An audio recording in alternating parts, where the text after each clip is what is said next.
చెప్పండి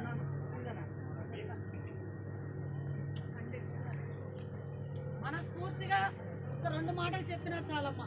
అందరు కూర్చోండి. మా వెనక వాళ్ళకి కనపడదు వినపడదు.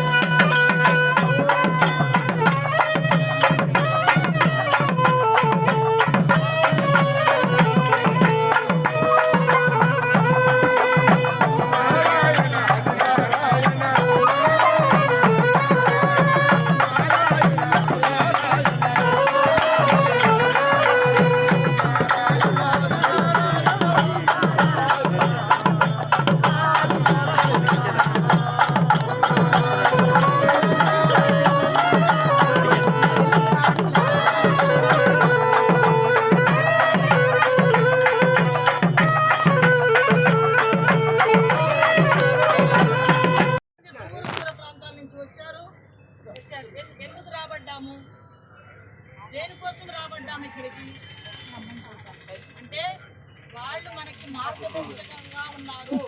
వాళ్ళు లోకాన్ని విడిచిపెట్టారు. మరి ఆ లోకాన్ని విడిచిపెట్టిన వాళ్ళ గురించి ఈ లోకమంతా ఎందుకు వెంటబడుతుంది? దేనికి మనం వెంటబడుతున్నాం? వాళ్ళతోటి మనకి ఏంటి, ఎందుకు కోరికల కోసం వస్తున్నాము, తీర్చుకుంటున్నాము, అంతవరకేనా? మనం వారి నుండి ఎటువంటి అనుభూతి ఏమన్నా పొందామా? వెంకయ్య తాత గారు ఏం చెప్పారు? దానిలో మీరు పరమ భక్తుల్లా కనిపిస్తున్నారు.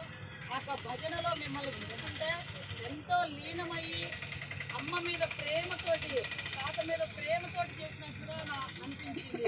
అలాగే ఏదైనా మీకు మనసుకు సంబంధించినటువంటి భరద్వాజ మాస్టర్ గారికి కూడా సత్సంగం అంటే